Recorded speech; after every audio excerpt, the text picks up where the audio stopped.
Qayta tiklanuvchi energiya manbalarini rivojlantirish mamlakatimiz iqtisodiyoti barqarorligini ta'minlashda strategik yo'nalish sifatida belgilangan. Bu borada loyihalardan biri Norin gidroelektr stansiyalar kaskadi.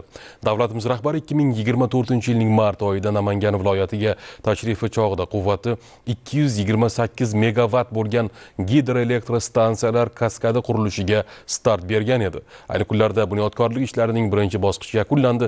Jarayonlardan hamkasbim xabar beradi.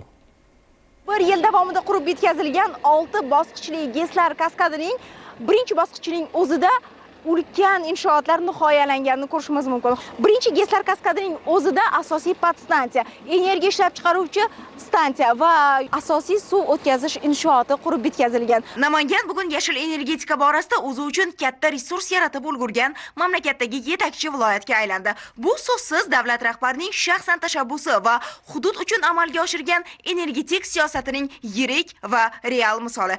O'tgan bir yilning o'zida viloyatning yillik umumiy energiya iste'molining qariyb 60% ga teng yashil energiya quvvati yaratildi. Bu shunchaki ta'minot uchun manba emas. Bu prezident harakati bilan viloyatning kelajagi va bugungi farovon hayoti uchun amalga oshirilgan ulkan yashil loyihalar. Ahamiyatlisi kaskadning birinchi bosqichi allaqachon foydalanishga topshirildi.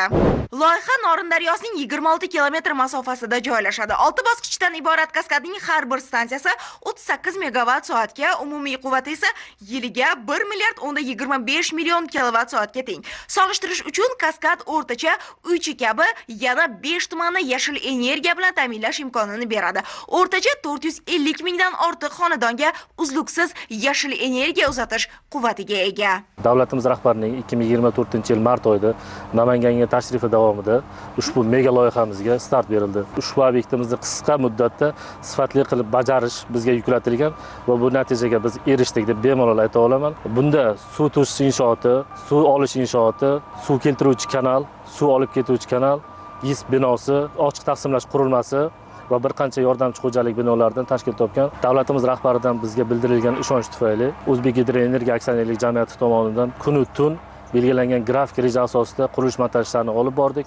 Qurilish montaj ishlari jarayonida 1200 ga yaqin ishchi xodimlar, muhandislar ishtirok etishdi. Ushbu obyektimizda ishlatilgan barcha qurilish materiallari, asbob-uskunalar o'zimizning O'zbekistonda ishlab chiqarilgan materiallardan iborat. Bu bilan parallel ravishda ikkinchi GESimiz va uchinchi GESlarimizda qurilish montajlari davom ettirilmoqda.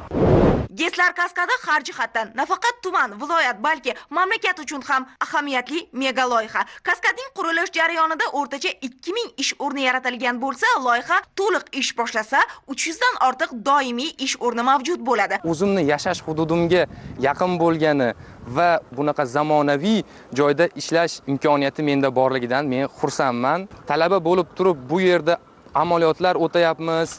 Faoliyat ham yuritishimiz mumkin. Bu yerga kelib biz o'zimizni sohamizni o'rganyapmiz, ko'rayapmiz va sohamizga bo'lgan qiziqishlarimiz yanada ortmoqda. Hozir mana GES bitibdi, mana bu ko'rib hayron qoldim. Men o'zim fizikman. Bu GES yangi texnologiyada qurildi.